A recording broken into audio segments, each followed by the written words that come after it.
Reading with your kids. Hola, ni hao, konnichiwa, assalamu alaikum, shalom, mahaba, ciao, bonjour, namaste, jumbo,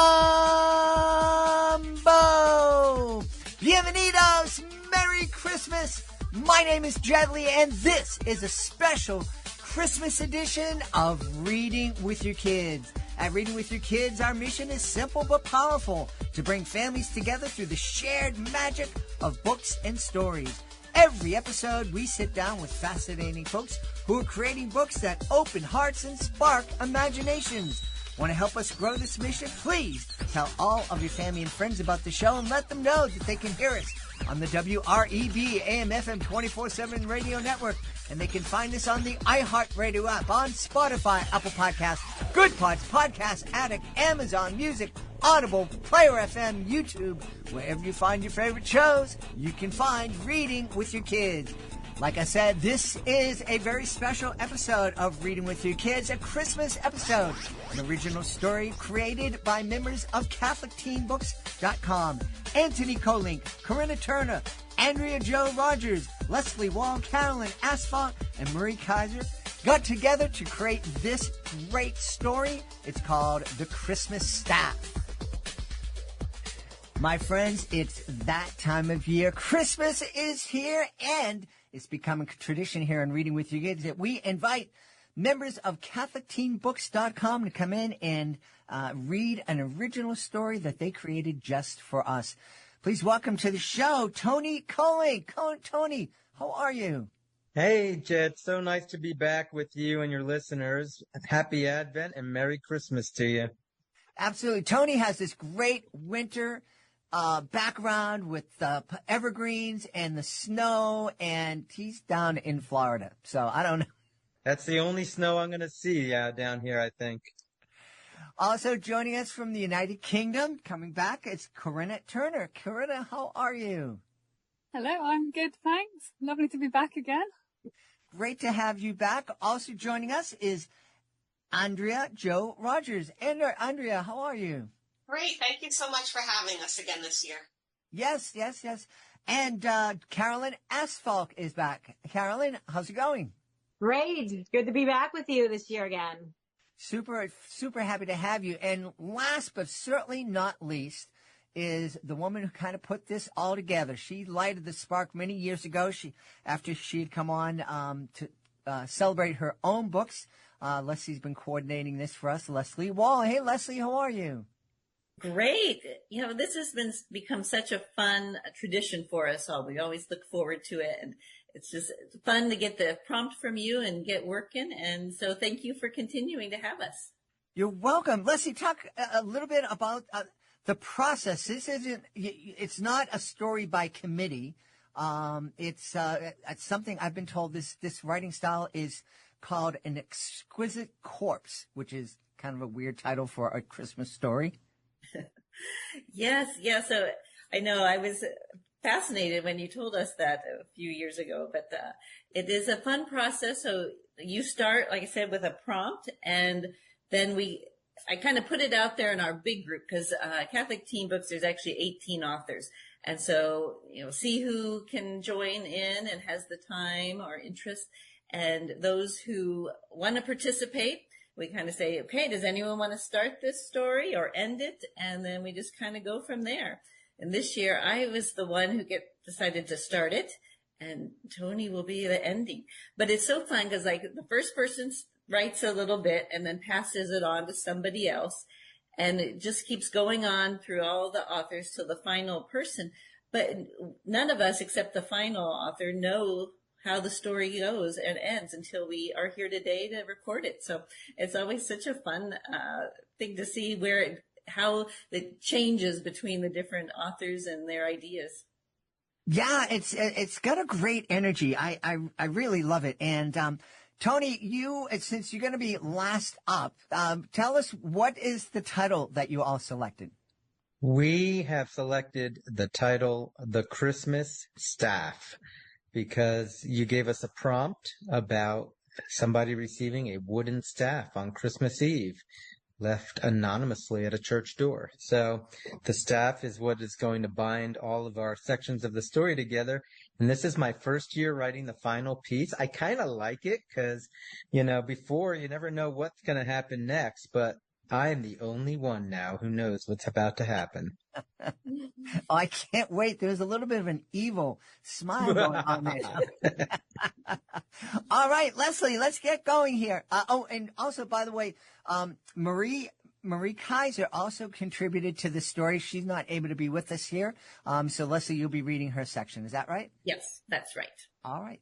Leslea, take it away. Okay. The Christmas Staff.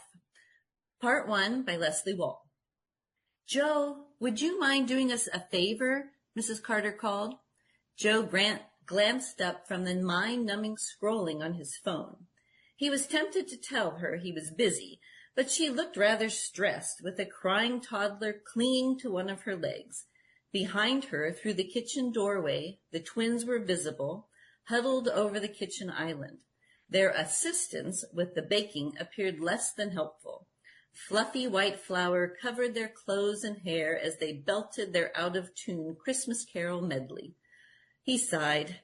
I guess. What do you need? She offered a grateful smile and nodded toward the front door. A brown paper grocery bag sat next to the coat rack. Could you take the food over to the parish? I signed up to purchase some rolls for tomorrow's Christmas dinner for the homeless, and I promised I'd get it there before 5. You can just leave the bag in the vestibule. Joe shoved his phone into his pocket and stood. Sure. Thanks. She turned back to the chaos in the kitchen, then looked back at him. By the way, we will attend the 7 o'clock Christmas Eve Mass this evening and eat afterwards. So if you need a snack, help yourself. Okay. He pulled on his boots and coat, grabbed the bag, and headed out the door just as the twins ratcheted up their volume. He pulled the door shut, glad to be out of the chaos for the time being. It wasn't such a bad place to be living if he had to be somewhere other than his own home. The Carters were nice enough and had tried to make him feel welcome, but living in a foster home during Christmas was not the way anyone wanted to spend the holidays. He kicked at the sidewalk snowbank, sending a puff of white snow flying into the air. His current housing situation was just the latest major disappointment in his life. He was shuffling past the next-door neighbor's home when he spied the old lady standing on her front porch, chatting with the younger woman who lived across the street. He couldn't remember either of their names. Hopefully he wouldn't be here long enough to need to. He hurried his pace, hoping they wouldn't notice him. "Merry Christmas, Joe," the younger woman called. No such luck. He waved in return. "You are very lucky to be with the Carters this Christmas," the gossipy older woman said. "Much better than an orphanage, like where kids with no folks had to go back in my day." Joe bit back the retort he'd like to say, but the old lady wouldn't care or believe that he did have folks and that he would be reunited with them soon. At least he hoped he would. Joe kept moving toward the church. He'd learned over the years not to worry or care about what people said, although it had taken him long enough to learn that lesson. In fact, he had the scars to prove that he hadn't always known when to back down instead of starting a fight. But not today. He was determined not to let anyone mess up this Christmas. It wasn't that he cared much about the holiday, but Christmas meant the year was almost over and the new year would be better. His mom had promised. When he reached the church, he could hear the sounds of the choir practicing their songs for the Christmas Eve service, the singers definitely more in tune than the ones he'd just escaped from. Even though he'd only been at the Carters' home for a few months, he'd been to this church more than any he'd ever attended throughout his entire life. The Carters were pretty into the whole religious thing. At first he hadn't been so sure about it. In fact, he groaned the first time his foster parents told him they'd be attending Mass as a family each week. He'd braced for the worst, but it hadn't been that awful. Everyone was nice. The priest was kind of funny and had some interesting things to say. And the donuts, they were delicious. As Joe pulled open the door to the warm building, he wondered what his mom would think of it all. Maybe someday she could even meet the Carters. He left the rolls next to the other bags and boxes of food, then headed back out the building. As the door shut behind him, he noticed an old cane leaning against the stone church. Odd. Had he missed it when he'd entered? He reached out and grasped the staff. Odd symbols were carved into the smooth wood. Definitely not just some old walking stick, but who would have left it there? "Hi, Joe." Startled, he looked up to see a girl his age climbing the steps toward him. Her blonde hair flowed from beneath her stocking cap. He didn't recognize her, but it wasn't a surprise that she knew his name. The Carters seemed to know everyone in this small town, and each person he'd met so far knew his name and that he was staying with them for a few months. "Oh, hi." He felt his cheeks warm with a blush for stumbling over his words and not knowing her name. Hopefully, she'd think his red cheeks were a result of the cold weather. She smiled warmly. "I'm Annie O'Keefe. I've seen you at Mass, but I've never had a chance to introduce myself." He nodded lamely. Merry Christmas Eve." "Same to you." She looked at the staff in his hand. "Are you part of the nativity pageant?" He shook his head. "No, I just found it here and wondered who it belonged to. It looks like something is written on it, but it's in a language I don't recognize." "It does look pretty special. Maybe we could find out who it belongs to. We could ask around on Main Street, unless you need to get back home." Home? More like his temporary residence. But he wasn't about to correct this cute girl. He at least had more sense than that. Suddenly, he had no desire to return to the noisy house. Maybe if he stayed away a little longer, the cookies would be baked and decorated and could be his pre-Mass snack. He shook his head. "Nope, I don't have anything better to do." "Great!"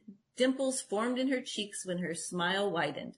"Well, let's get going and see what we can discover." And so their adventure began. Part 2 by Carolyn Astfalk. Outside, the wind kicked up as pellet-like snow fell from the sky. Joe zipped his jacket up to his chin and stuffed his free hand in his pocket. With the other hand, he held the staff, tapping it against the concrete as he walked. Annie must have felt the chill too, because she pulled her cap lower over her ears. The cloudy skies hastened the already early nightfall. As the sky grew dimmer and they approached the town square, warm lights inside the shops glowed, beckoning customers in for last-minute gift buying. Annie tugged his sleeve. "Let's try in the toy store. Old Man Grafton knows everyone in this town. Maybe he'll recognize the stick." Okay. Joe wasn't much a fan of Grafton. The first time he'd been in the store with the Carter twins, he'd eyed Joe suspiciously, as if they didn't belong with him. Still, Annie had a point. Grafton knew everyone and their business. Bells above the door jangled as they entered, the warmth offering a reprieve from the biting wind. A few stuffed animals lay on the floor, and some Lego sets sat askew on a shelf, evidence of a busy day. At the checkout counter, Grafton bagged a large board game and handed it to a middle-aged man. Then he turned to the door, his blank expression brightening as he spotted Annie. "Well, look what the wind blew in," he said in a jolly tone Joe hadn't heard from him before. Annie raced up to the counter, tugging Joe by the sleeve again. The staff clattered along behind him as he tried to keep up. "You know Joe, right?" Annie tilted her head toward Joe. "He found this cool staff outside church. It's really ornate." Joe extended the staff for Grafton to see, and Annie ran her hand over the engraving. "See, it has some kind of special design. I think whoever owns it will want it back. Any idea who it might belong to?" Grafton's bushy gray eyebrows rose, and his head tilted down as he peered over the rim of his glasses. He stretched out a hand, running his fingertips over the lettering. "Can't say I do, but these marks, you might want to have Dougie look at them over at the trophy shop. He does some engraving. Maybe this is his work." The wind gusted as Joe and Annie darted across the sidewalk ahead of a pickup truck, sporting reindeer antlers. Joe used the staff to motion Annie ahead of him onto the safety of the sidewalk, and they darted around a lamppost with signs tacked to it. A missing dog, a home buyer's ad, the winter fling coming up. "Oh, are you going to the winter fling?" Annie asked, her eyes alight with excitement. Joe knew little about the winter fling, only that the Carter kids seemed excited about ice carvings and hot chocolate. Not sure." He shrugged, suddenly feeling sheepish. "I may not be here that long." Everyone acted like he was a permanent resident here, but this was temporary. The winter fling was a month away, and by that time he may be back with his mom. Surely another month would be time enough for her to get things settled so that he could come home. Oh, one syllable, but Annie's response held that pitying tone he'd come to detest, the one that considered him naive for expecting a reunion with his mother, the one that felt sorry for the poor little orphan boy. He thought back to the gossipy old lady's comments about orphanages. No one understood. Well, he'd make sure Annie did. Listen, he barked. The thing with the Carters is temporary. My mom is coming back. Annie stopped in her tracks, her eyes wide. That had come out harsher than he'd intended. I'm sorry, they both blurted at the same time. Annie giggled. Joe smiled, and that was enough to lighten the mood. Why had he flown off the handle anyway? They were trying to find the owner of this staff. Annie was cute, and she'd been friendly. It was Christmas Eve. He needed to stay on task. Joe glanced up Main Street. Exactly where's the trophy shop? Just up ahead, Annie said, hugging her arms around herself. That wind. Let's book it. Joe took off, keeping the staff from dragging. Annie kept up beside him. In a minute, they stood at the entrance of the trophy shop. Joe held the door open and ushered Annie in. Dougie, presumably, stood behind a glass counter, writing on a yellow tablet. Merry Christmas, the burly, bearded man said with a smile. Can I help you? Joe shared a glance with Annie, then held up the staff. We found this staff outside the church, and we're trying to track down its owner. It has this engraving. Joe thrust the staff across the counter. Grafton at the toy store thought you might have done it. Dougie accepted the staff and twisted it this way and that, running his hand over the engraving. I wish I could say this was my work. He glanced up. It's beautifully done. He handed it back. But it's not mine. Joe's heart sunk. How much longer could he spend on this? He had to get back and get something to eat before Mass. Annie leaned her elbows on the counter. Is there anything you can tell us about it? Well, Dougie considered. Based on my 2 years of Latin with Sister Celestine, which I passed with a high D, I'd say this inscription is Latin, with the words all run together like the Romans did. I can't read a lick of it, but down here, he said, pointing to the lower third of the staff, this looks like a date. Annie read the letters aloud.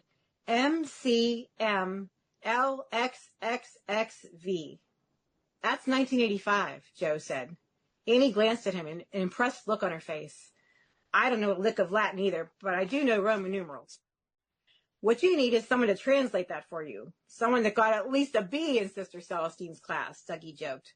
Know anyone like that? Hardly. Who in the 21st century was fluent in Latin?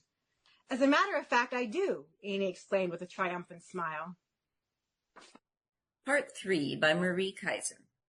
Joe cocked an eyebrow, waiting for her to explain.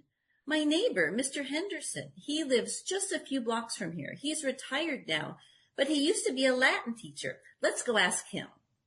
Joe threw a skeptical look out the shop window. It wasn't even 5 yet, and already dark, and doubtless cold and windy. Besides, he needed to get home and eat that snack before church. You said it's just a couple of blocks? Yeah, I live on Elm, and he's 1 block over. Joe shrugged. He didn't know the layout of the streets in this neighborhood. Hadn't thought it worth his while to find out since he wasn't going to be here long. But Annie made it sound like it was close. Why not? They stepped out into the cold. The street lights gave just enough light for Joe to examine the letters as they walked.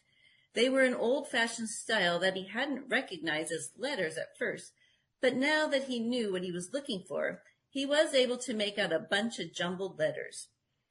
And then the Roman numerals Dougie had pointed out, but it wasn't any less incomprehensible. Mind if we stop at my house and get a plate of cookies? Annie asked suddenly. My mom and siblings are in the middle of our annual cookie baking marathon, and stopping by someone's door on Christmas Eve without any gift seems sad. Mom sent me to drop something off at church, or I'd be baking too. Sure, Joe tucked the walking stick under his arm. Maybe he could get that cookie snack after all. Hey, Mom, Annie called as they stepped inside the warm and delicious-smelling house. Joe from church and I were wondering if we could grab some cookies and bring them over to Mr. Henderson. Annie's mom tucked a strand of hair behind one ear and looked up. Hi, Joe. Sure, Annie. I'm so glad you remembered Mr. Henderson. I've been meaning to go check on him. but somehow I never seem to find the time. His wife died earlier this year, so he's probably really lonely today." "Oh, I didn't know that," Annie said, her face falling. "Do you think it'll be okay if we ask him about this walking stick Joe found?" Joe held up the walking stick, mouth watering as he saw the chocolate chip cookies Annie was loading onto a poinsettia-bordered paper plate. Annie's mom cocked her head. "That's a pretty cool walking stick. I bet whoever lost it will be wanting it back. But why do you want to ask Mr. Henderson about it?"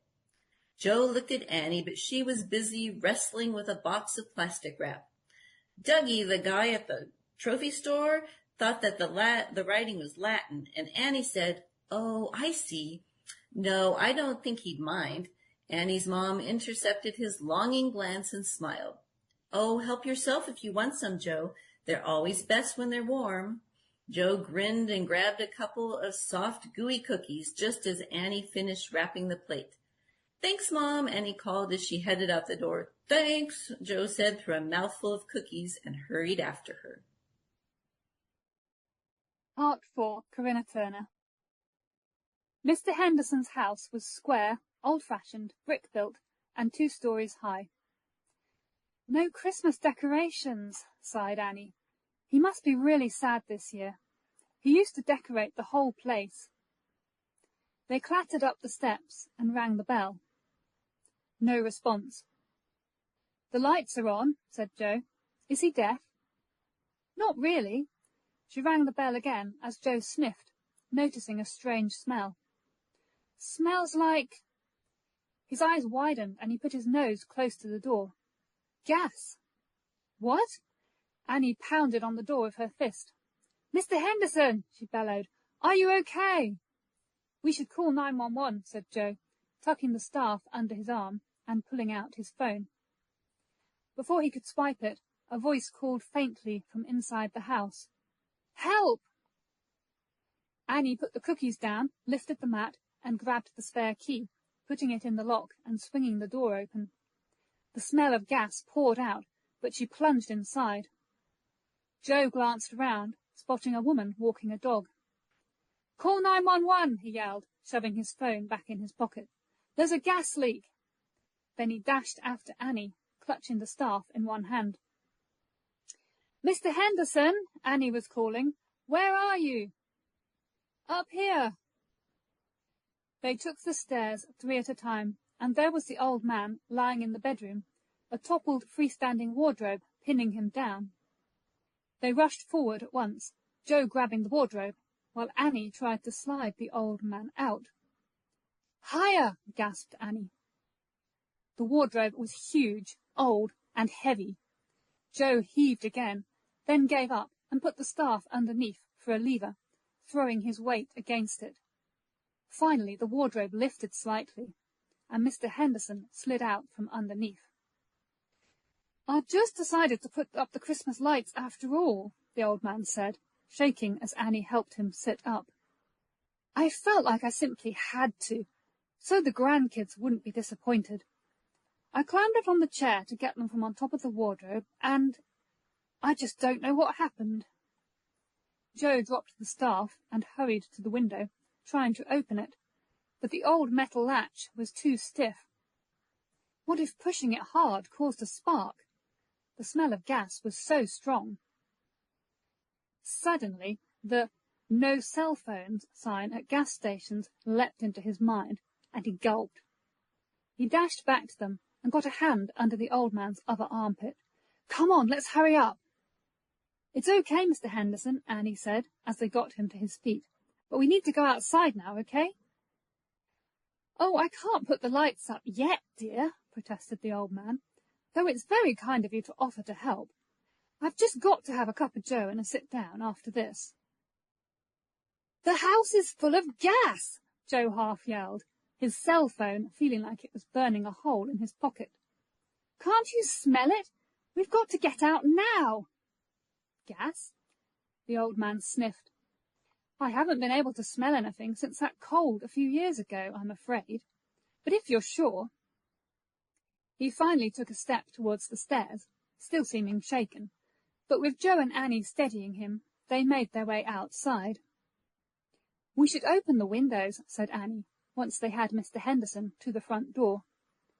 Maybe, visions of sparks still danced in Joe's mind, maybe they should let the firefighters deal with it. "Let's get him down to the road first." When they reached the curb, Annie looked back again. "I'm sure we should open some windows," she said anxiously. "I'll go and do it." Joe didn't want to look like a coward in front of her, but he found himself grabbing her arm, seized by a weird certainty that she shouldn't go back in. "Don't," he said. "Let's wait for the emergency responders." "But what if—" A massive bang and a shockwave knocked them flat. Gasping, Joe clawed his way upright as debris rained down and car alarms went off all around. A hand grabbed his arm, dragging him, half crawling, behind the nearest parked car. Mr. Henderson gripping Annie's arm in his other hand, his shakes clearly forgotten in the sudden crisis. The old man shielded them with his arms as they crouched there, panting, listening to bits and pieces pattering down on the angry car. "I think the house just exploded," said Annie, when things stopped falling, speaking loudly over the sound of screaming alarms, her face blank with shock. Mr. Henderson clambered creakily to his feet and looked over the car at his house. Joe took a look too, his ears ringing oddly.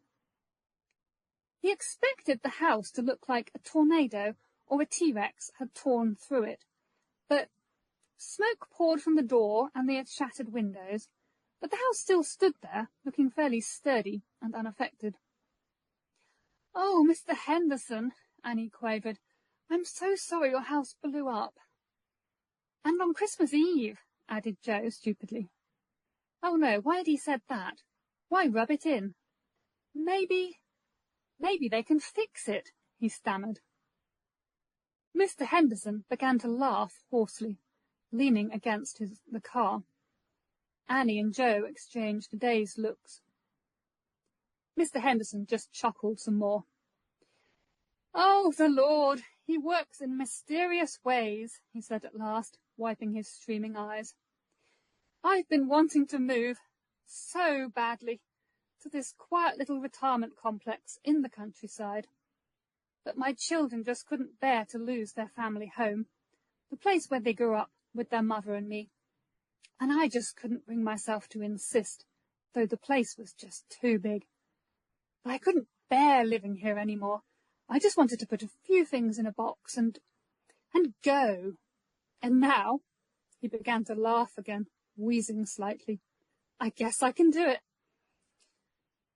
Joe exchanged a look with Annie. Was the old man in shock? Sirens joined the cacophony of car alarms as emergency vehicles descended on the street. Firefighters spilled from a fire truck. "Is there anyone in there?" they yelled urgently, clearly ready to run in and rescue someone. "No, we're all here," said Mr. Henderson. "The kids rescued me already." Losing some of their tension, the firefighters got busy running out hoses. "Hey," said Annie suddenly in a brighter voice. "Look!" She picked up the plate of cookies from the pavement nearby with a shaking hand. "It's still perfectly wrapped." She peeled back the cellophane and offered it to Mr. Henderson. "We brought these for you. Have one." A smile spread across Mr. Henderson's face, and he reached for a cookie. But an incoming paramedic snatched the plate. "What are you doing? You all need to be medically cleared before you start eating." When all three of them, including the old man, sighed like naughty schoolchildren, the paramedic relented enough to tuck the cellophane carefully around the plate. "I'm sure you can have them in a minute. You all look fairly alert. Let's get you checked over." Soon Joe sat on the back of an ambulance, wrapped in a crinkly foil blanket, watching the firefighters spraying the house with water, while paramedics poked and prodded him and shone bright lights in his eyes. He could see Annie and Mr. Henderson sitting on two other ambulances, getting the same treatment. "You're fine," the Cookie Monster medic soon told Joe, then added, as he opened his mouth, "All three of you." He breathed out a sigh of relief. Can we have our cookies back? She laughed. Yes, eat them up. The sugar will help with the shock. Jo carried the plate over to Annie and Mr. Henderson. She told us to eat them all, he announced triumphantly. Rescuing someone from an about-to-explode building was obviously hungry work. He was ravenous, and from the way Annie and Mr. Henderson reached for the cookies, they were too. They'd just bitten into the delicious treats, still faintly warm, when a scream came from down the street. "Annie! Annie! Oh, Lord God, please! Annie, where are you?" Guilt covered Annie's face. "I didn't call my mum yet. Mum, I'm fine," she yelled. "Over here." Annie's mom rushed toward them and wrapped her daughter in her arms. Jo looked away, aching to feel his own mother's embrace, especially after the shock of having a house just blow up like that. He'd seen homes blow up before, but never literally. "And the boy, Jo, where's... Oh, and Mr. Henderson. Oh, thank God, you're all okay." Jo found himself yanked in for a big hug. He didn't fight it. "How did you know, Mom?" asked Annie, cramming another cookie into her mouth with a steadier hand as soon as her mom let her go. Jo was starting to feel quite normal again himself. The paramedic was right about the sugar. "How did I know?" exclaimed her mom. "Do you know how loud that was?" Jo wiggled his fingers in his ears, which were still making a weird buzzing sound. Maybe it had been kind of loud.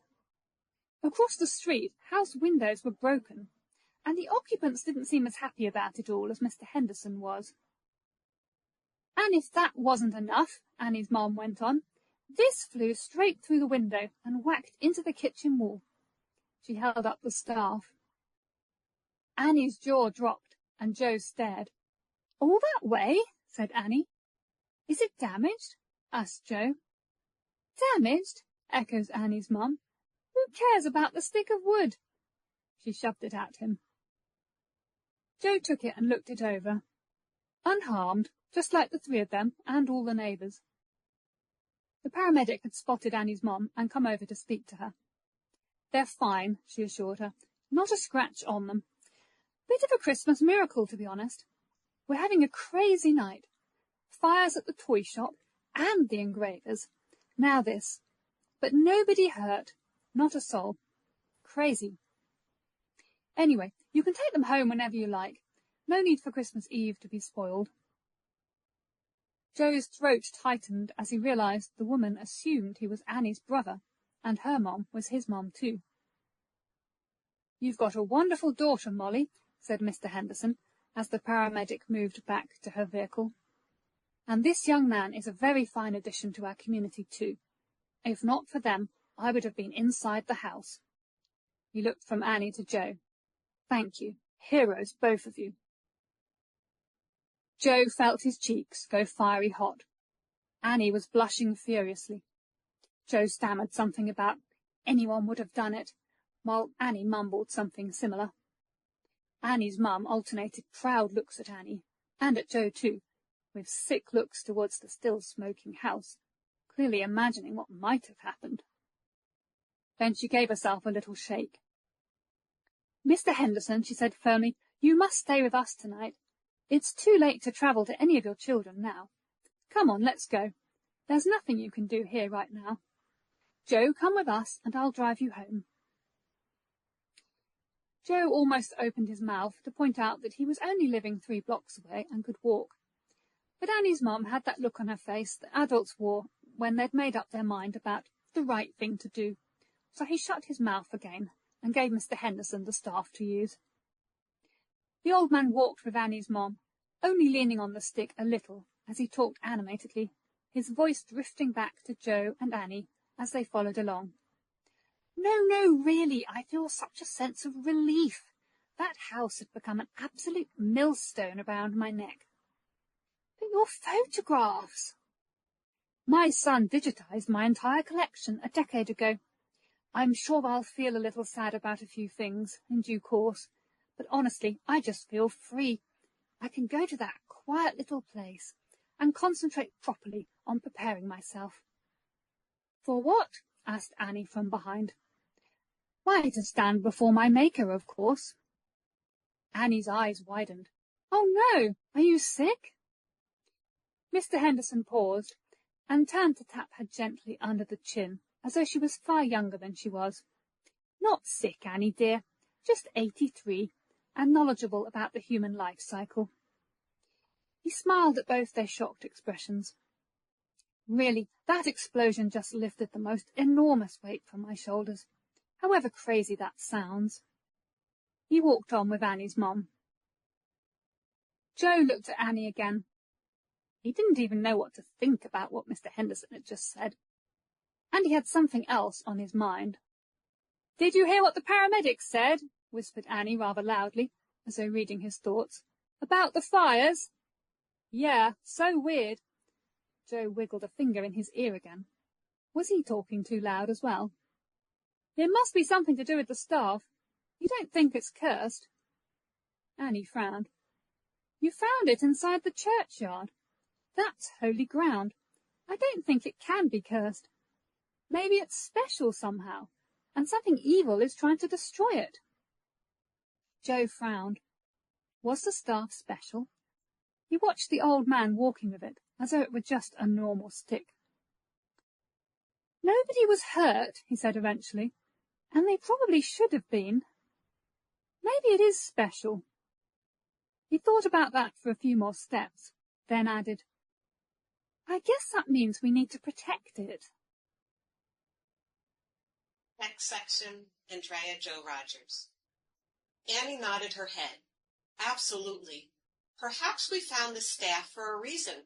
Now it's up to us to keep it safe until we can return it to its owner.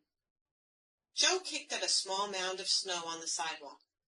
As soon as we get in your car, let's ask Mr. Henderson if he can tell us what the Latin words mean. He glanced up, spotting Annie's mother striding towards them by herself. He spotted the staff tucked under her right arm. They rushed toward her. Mom, where's Mr. Henderson?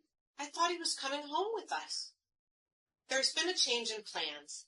He's in the ambulance on his way to the hospital. He called his daughter, and she convinced him that he should get checked out. After all, he fell off the chair, and the wardrobe fell on top of him, plus the explosion. His daughter's going to meet him in the emergency room and take him to her home when he's discharged, Mrs. O'Keefe explained. But, Mom, we need to talk to him. It's urgent. Mrs. O'Keefe pulled her scarf more tightly around her neck, then gently shepherded Annie and Joe towards her car. Whatever it is, I'm afraid it's going to have to wait. What do you need to speak to him about? Joe cleared his throat. We need him to translate some Latin words for us that are on the staff I found. Why don't you ask Miss Flanders instead? She's a retired high school Latin teacher, Mrs. O'Keefe suggested. She lives right next door to you. Joe's elation that another person might be able to help them was quickly dampened by the realization that Miss Flanders was the old woman who thought he was lucky to be with the Carters and not in an orphanage. Of all the people who might be able to assist, why did it have to be her? He wanted so badly to be with his own mother for Christmas. He didn't need someone reminding him that he was a foster child, spending the holidays without his mom. Annie clapped her hands with excitement. Great! Please drop me off with Joe, and I promise to be home soon. Okay, but don't be too long. We have Christmas Eve Mass tonight, Annie's mom reminded her. I need to get back home and finish preparing dinner. Joe grasped the staff firmly in his hands as they entered the O'Keefe's car. It was hard to explain, but somehow the big cane gave him comfort. It infused within him a sense of hope that perhaps one day things would be different. As they approached the street, he gazed intently out the car window. A flash of brown and white in an evergreen bush caught his attention. Hey, that's the lost dog from the flyer we saw in town. Mrs. O'Keefe pulled to the curb. Mom, can you let us out of here? We need to catch that dog. Annie's mom knew better than to argue. Her daughter was a bona fide animal nut. The small, fluffy animal peeked out from under the bush. I recognize that pup. His name is Destiny. He belongs to Miss Flanders. The poor thing's been missing for nearly 2 days. The leash slipped out of her hand, and he took off. That dog means the world to her. She says it's her only family." Joe's eyes widened in disbelief. What are the odds? They happen to glance at a flyer, they need help with Latin, and on the way to Miss Flanders' house, they find her dog. Was the staff special in some way? Could it be Christmas magic? "I promise I'll be home soon. Thanks, Mom." The pair slipped out of the car. Thick snowflakes danced in circles before adding to the growing white blanket covering the ground. Joe clutched the staff in one hand and the leash in the other as he and Annie cautiously approached Destiny. "Let's make sure not to scare him away." Annie began speaking in soothing tones as they drew closer and closer to the whining pup. "Hi, Destiny. Don't be afraid. We're here to take you home." When they knelt down next to him, they realized that the dog's leash was completely entangled within thick holly branches. While Annie petted Destiny, Joe worked to free the leash. The pointy, snow-laden branches seemed like they were poking him from every angle. He paused briefly to rub his icy hands together. "I'm getting there, but I still have more knots, more twists to unknot. If you pass me the staff, I can use it to hold some of the branches away from you. That might make it easier," Annie offered. Joe slid Annie the staff, and she used it to unweight numerous snow-covered branches off her new friend's back and arms. Soon, Destiny was free. Annie scooped the dog into her arms. "Let's go home, boy." She giggled when he licked her face in appreciation. As Joe looked up at Annie's smiling face, flakes clinging to her stocking cap and long locks, he realized that maybe Christmas Eve wasn't going to be so bad after all. Nearly bursting with excitement, the pair braced against the sharp winter wind as they rushed one short block to Miss Flanders' home, a small brown and white cottage that looked just like a gingerbread house now that it was decorated for Christmas. The door flew open before they could even ring the bell. "Annie, Joe, you found my baby." She pulled the three of them into the warmth of her cozy home, and Annie placed Destiny into his dog mama's arms. Tears of joy slid down Miss Flanders' cheeks. "Where on earth did you find him? How can I ever repay you?" Annie filled her in about seeing the flyer in town and how Joe spotted the dog in the bushes. "Actually, we have a big favor to ask you. Mom said you're a retired Latin teacher." Joe stepped closer with the staff. "Could you possibly tell us what this means?" Miss Flanders placed Destiny on the floor and slid on her reading glasses.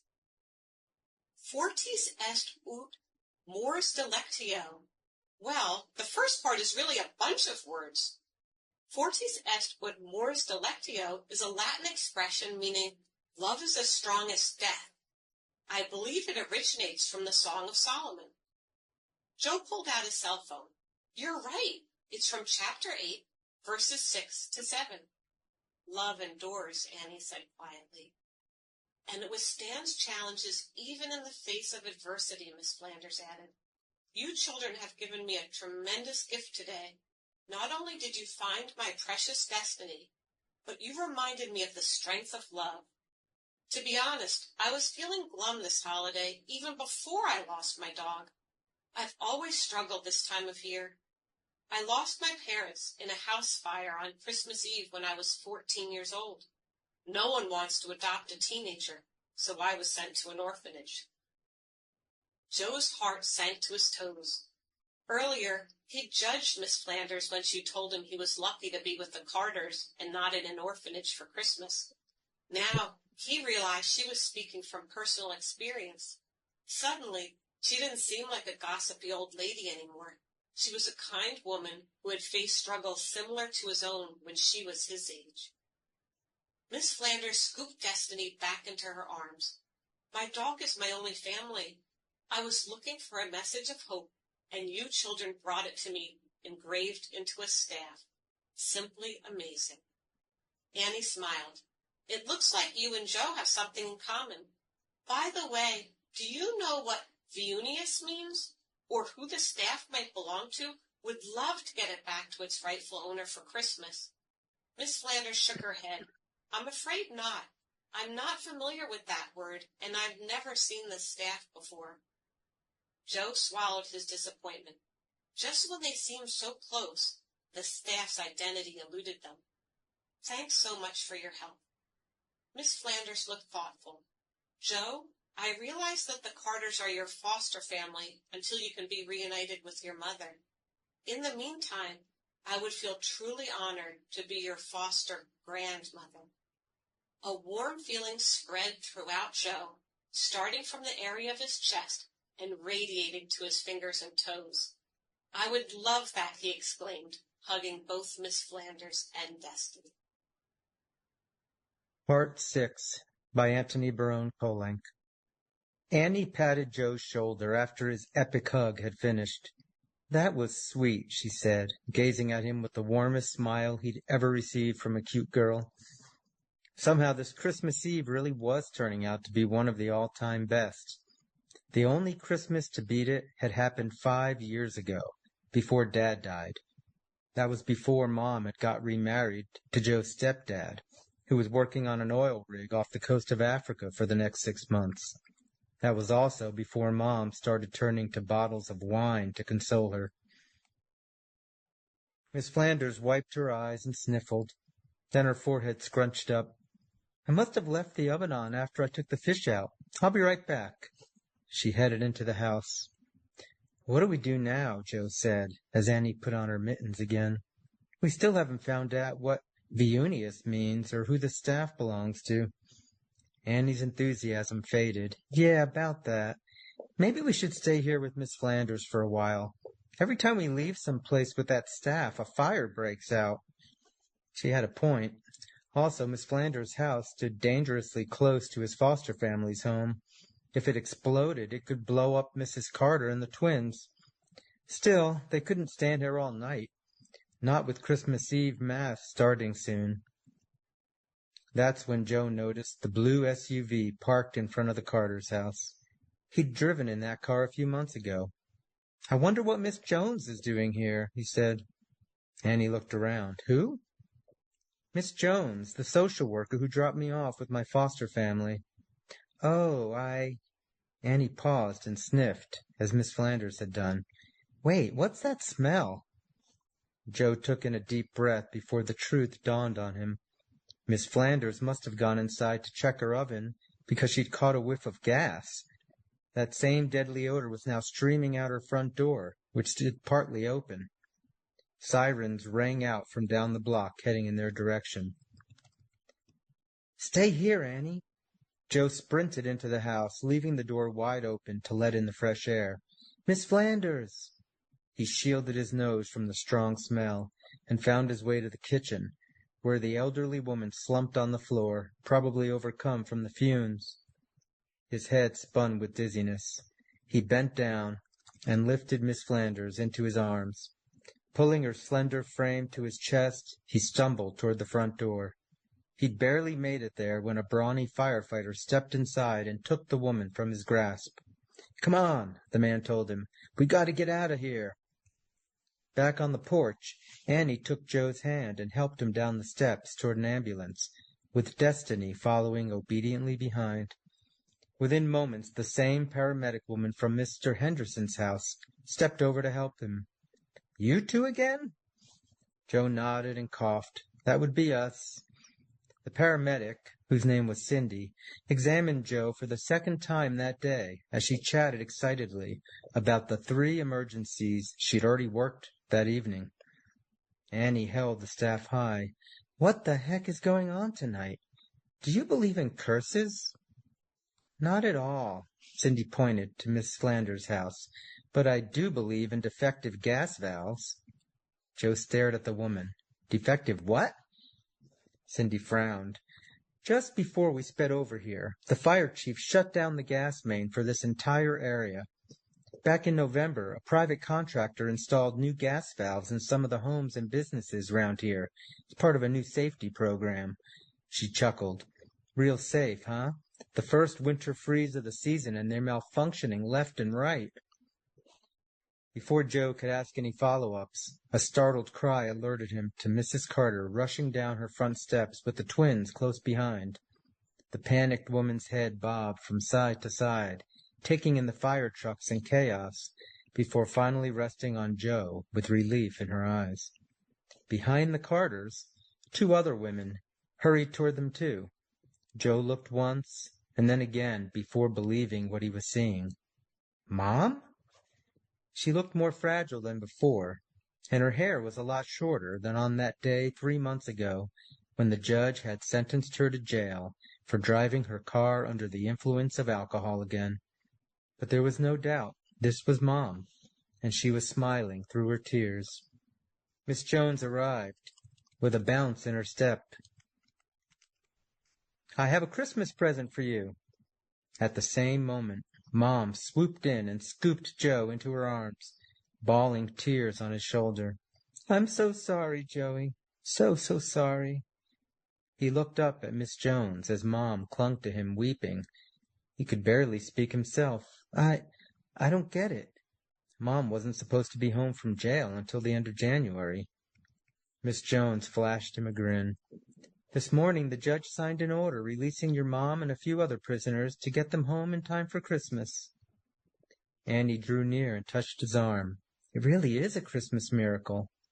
Thank the Lord, Mom said. Except Mom hadn't believed in miracles since Dad died, and she never talked about God anymore. I'm gonna do better when you get home, Joey. I promise. After the New Year, Miss Jones said, reminding Mom of an important detail. We'll let Joe come back home in January if you show Child Services that you're staying on track. So help me God, I will, Mom said, and my new husband will be back from Africa by March. He'll make sure I stay on track, too. I believe you, Mom. Joe glanced toward Annie. But can I come back here for the winter fling? There's someone I really want to go with. Annie smiled even more sweetly than before, and Mom laughed and cried and hugged him again. Eventually the fire trucks packed to leave. The crews had cleared the house of fumes, and Miss Flanders had awakened in good spirits, with Cindy examining her for any potential health issues and Destiny licking the old woman's hand. Just then a hearty laugh boomed, as if Santa Claus had come to town. Did we miss the party? The voice belonged to Dougie, who pulled on his gray beard beside Old Man Grafton from the toy store. Mr. Grafton explained that he'd gotten curious about the mysterious staff and had gone to the trophy shop to get an update from Dougie. Together, the men had gone to Mr. Henderson's house for answers, only to find out that their own businesses had caught fire after they'd left. If it weren't for you two getting us interested in that staff, we both might have perished tonight, Mr. Grafton said. That made 4 lives saved because of that Christmas staff. I guess that staff really is holy, Annie said. Miss Flanders' face lit up. I just realized, what if that final word on the staff is actually a date? The VI could be the Roman numeral 6, and the word Iunius means June in Latin.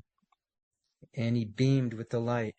That would go with the year, too. June 6, 1985.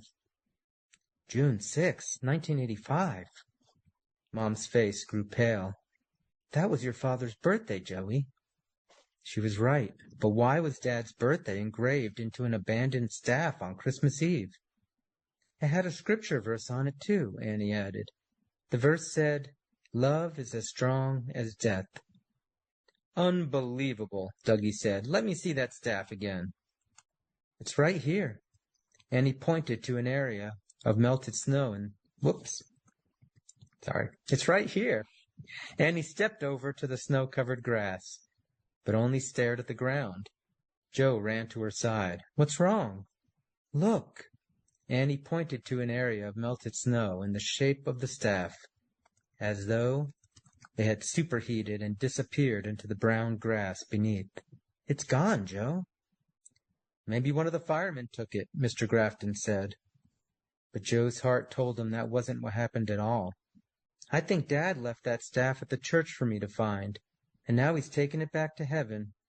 Maybe he wants us to know there's someone up there looking out for us. Only God knows for sure, Annie said. Mrs. Carter glanced at her phone. Well, then let's go ask him ourselves. Mass begins in 10 minutes. Joe looked at Mom, and his heart sank. You guys can go. I'll stay and keep my mom company. Like heck, Mom said, taking his hand. It's Christmas Eve. We go to church as a family. The end.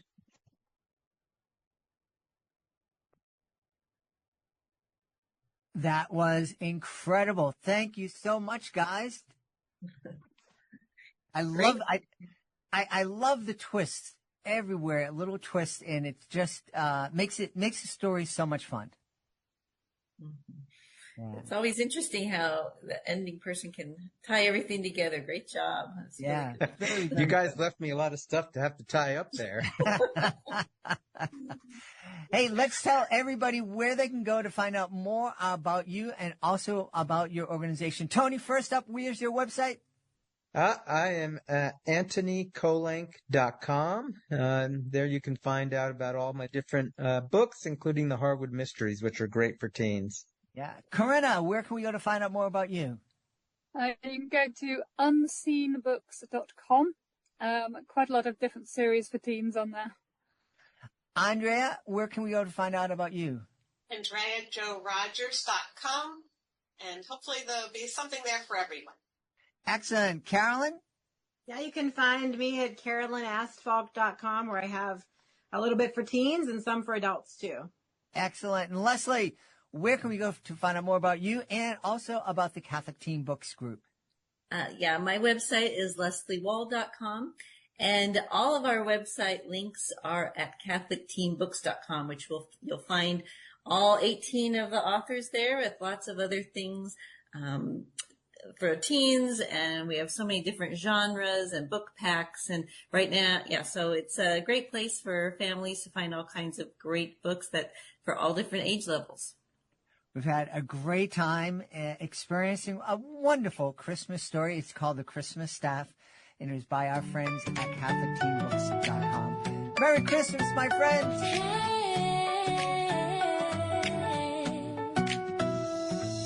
Snowflakes falling, lights aglow, carols drifting soft and low. Everywhere we look tonight, there's wrapping paper bows so bright. But listen close, and you will see there's something bigger under the tree. It's not a toy or something new, it's something we can always do. The greatest gift of all is kindness, a little love, a little care. The greatest gift of all is respect, showing every heart we're aware. It doesn't cost a single thing, but it makes the whole world sing. The greatest gift of all is love. Thank you notes and warm goodbyes, laughter shining in our eyes. For family, friends, and those we miss, we're grateful for this moment's bliss. Every hug, each helping hand is a gift we all can understand. When we choose to lift someone, that's when the real magic's done. The greatest gift of all is kindness, a little love, a little care. The greatest gift of all is respect, showing every heart we're aware. It doesn't fade or break or fall, it's meant for winter, spring, and fall. The greatest gift of all is love. When the decorations come down and the snow has left the town, we can keep the spirit bright by how we treat each other right. The greatest gift of all is kindness, a gift we give every day. The greatest gift of all is gratitude for the love that life